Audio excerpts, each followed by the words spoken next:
Welcome to the newest episode of Beyond the Fame with Jason Fraley. I'm your host, Jason Fraley, picking the brains of the top filmmakers, musicians, and artists of our time. The Four Tops performed this Sunday at the National Memorial Day concert on PBS. I spoke with founding member Duke Fakir about the group's classic Motown hits. Hey, Jason, guess what? What? I love your call letters. WTOP, that means you're with the tops. I appreciate that. We are the tops. I feel honored to be on your station, yeah. And I bet you all are. How you doing, Jason? Washington has always been great for us. I mean, you know, we used to play a lot in Wolf Trap.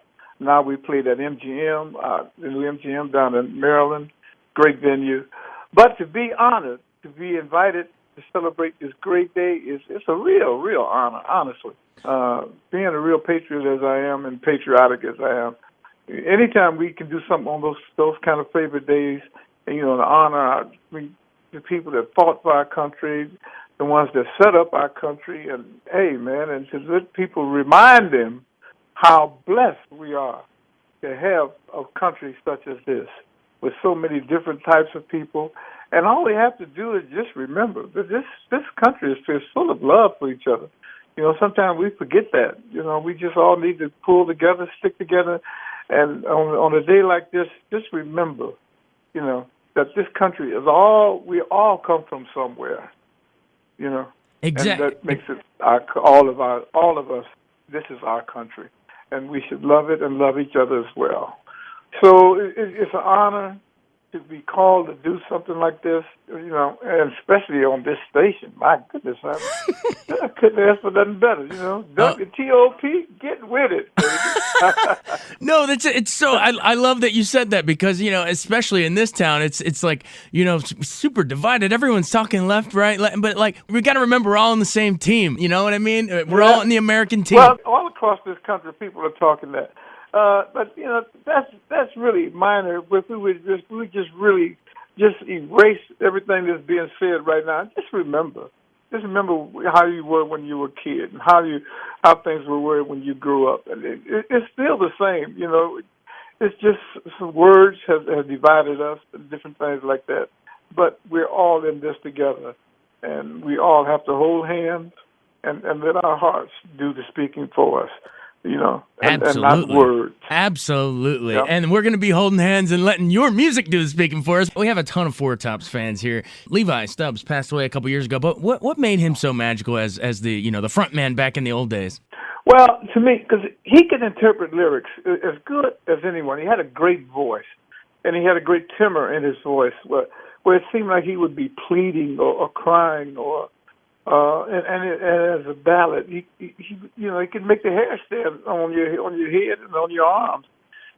He had such a great feeling for everything that he did. And I remember when I first met him as a kid, you know, he told me, man, the only thing I want to do is sing. He said, I can do a lot, man, but I just want to sing. And he could do a lot. He could have been a great athlete. He could have been a great comedian. He could have been a great actor. But he just wanted to sing, and that's what he did. And once we got together, he just didn't want to sing with us. He wouldn't let anybody talk him into going on his own, any of that. He said, no.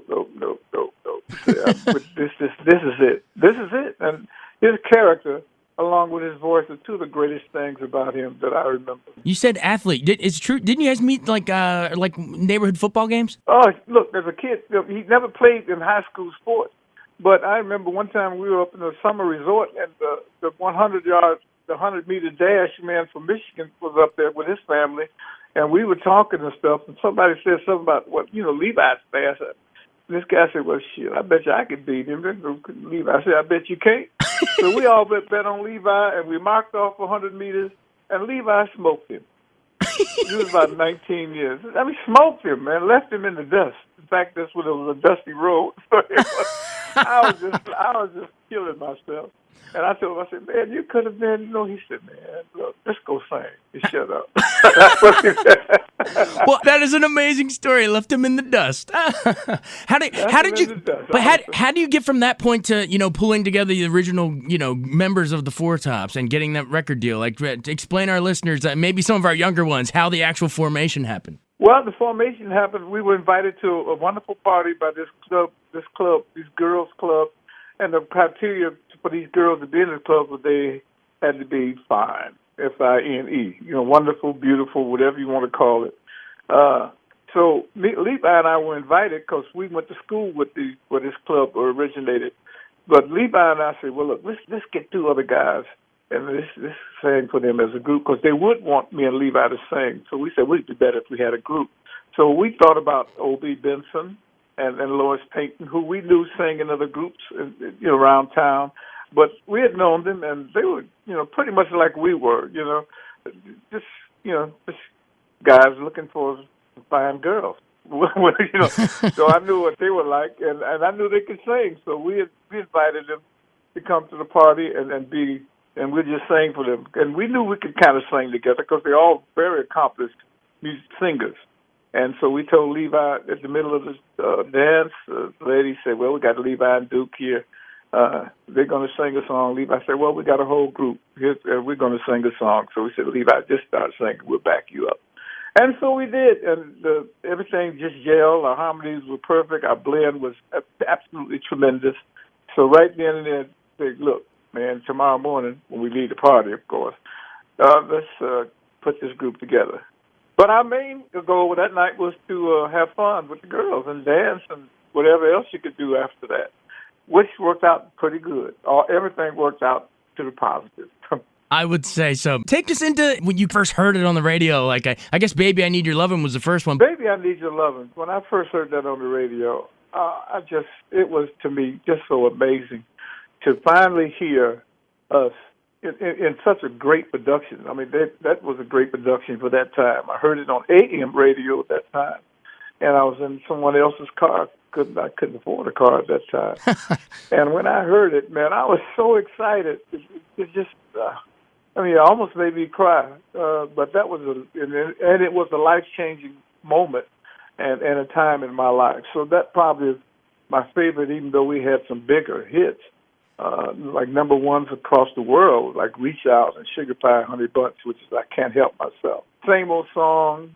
Yeah. We're very fortunate, and it just carried us to great heights. Take me into how you guys came up with I Can't Help Myself, a.k.a. Sugar Pie Honey Bunch. Who wrote that one?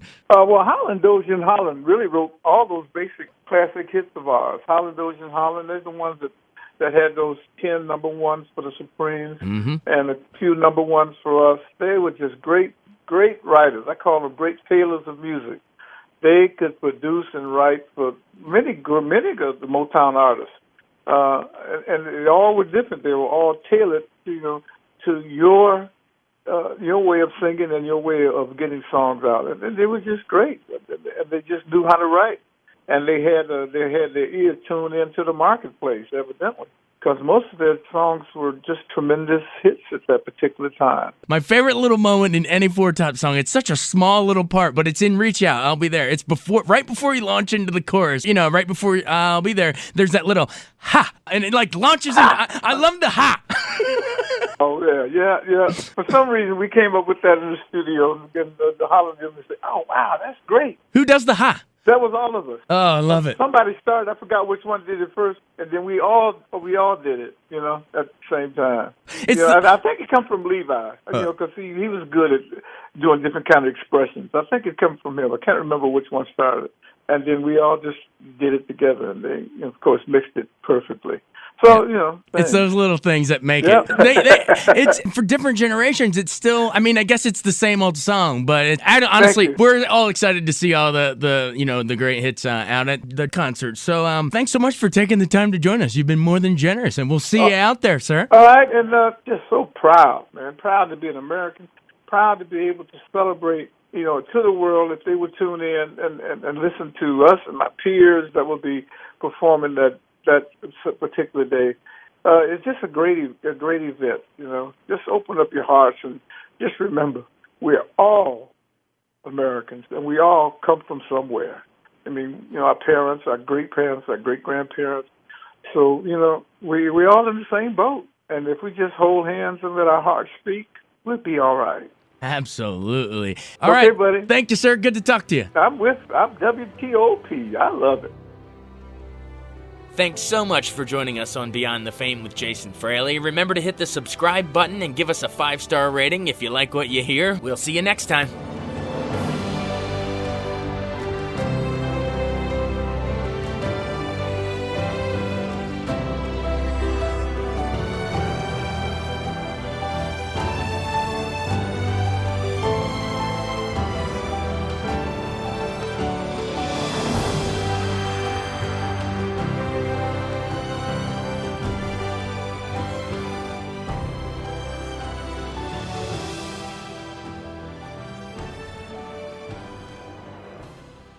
I wanted to take a second to tell you about an app I really enjoy. Living in the DC area is great, and Podcast DC gathers all of the local shows that I like all in one local app. Health, sports, local news, politics, and so much more. Podcast DC is the new local app with hundreds of DC area podcasts to choose from. I can earn exciting rewards just for listening and share the podcasts I love instantly. Available in the App Store or in Google Play, listen local with Podcast DC.